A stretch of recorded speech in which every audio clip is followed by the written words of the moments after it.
শাশুড়ি মা হঠাৎ করেই বলল, বউ মেঘলা মেঘলা মনে হচ্ছে, একটু হাতে মাখিয়ে খিচুড়ি বসাও।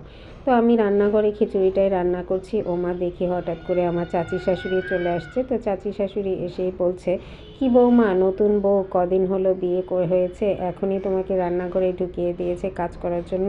এত কাজ করলে চলে বলো? তোমার শাশুড়ি যে কী চিজ বৌমা, এটা এখন পর্যন্ত তাকে চিনতেই পারো নাই। আমি বললাম, কি বলেন চাচি আম্মা, আমার শাশুড়ি তো মোটামুটি খারাপ না, আমার সাথে সবসময় এসে ভালো আচরণ করে। কেন যে ভালো আচরণ করে তা তো তুমি বুঝো না মা। তোমার আসলে ধন সম্পদের জন্যই তোমার শাশুড়ি মা তোমাকে বিয়ে করাইছে।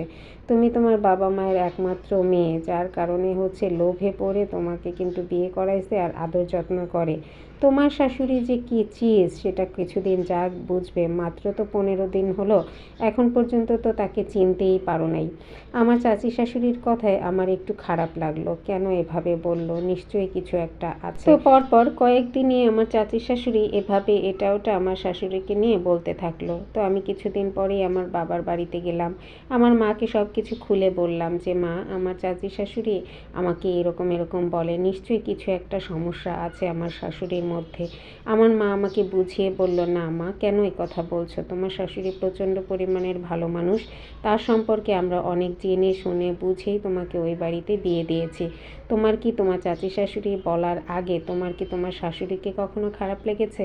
আমি বললাম, না, আগে কখনো খারাপ লাগেনি, কিন্তু আমার চাচি শাশুড়ি বলার পর থেকে আমার যেন কেমন লাগছে। তো আমার মা বলল যে এসব তৃতীয় ব্যক্তির কথায় কখনোই কান দিবে না। তো আমিও তো পরবর্তীতে মা অনেক কিছু আমাকে আরও বোঝালো। যাই হোক, আমি পরবর্তীতে আমার চাচি শাশুড়ি যখনই আমাকে কিছু বলতে আসে, আমি ডিরেক্টলি তাকে মুখের উপর বলে দিই, এগুলো আমাদের ঘরোয়া ব্যাপার, আমার শাশুড়ি কখন কি করবে না করবে আমি দেখব, আমাকে আপনার বলতে হবে না। এই কথা বলতে না বলতেই আমার চাচি শাশুড়ির মুখটা একেবারে চুপসে গেল, সাথে সাথে উঠে দাঁড়ালো এবং চলে গেল। যাই হোক, কিছুদিন যেতে না যেতে কয়েক বছর এভাবে চলে গেল। আমার শাশুড়ি হঠাৎ অসুস্থ হলো। এই কয়েক বছরে কখনোই আমি আমার শাশুড়ির সাথে দু কথা হয়নি, বরঞ্চ আমার মা সবসময় বোঝাতো, তোমার বাবার যা কিছু আছে তোমার স্বামীর যা কিছু সবই তোমার। আমার শাশুড়ি অসুস্থ হওয়ার পরে একদিন আমাকে ডেকে বলল, বৌমা, এই নাও চাবি, এখন থেকে এই সংসারের সম্পূর্ণ দায় দায়িত্ব তোমার। আসলে সংসারে তৃতীয় ব্যক্তির কারণে শাশুড়ি বা অন্য পরিবারের সদস্যদের সাথে মন মালিন্যতা হয়ে থাকে। কমবেশি সংসারে সবার সমস্যায় টুকিটাকি থাকে।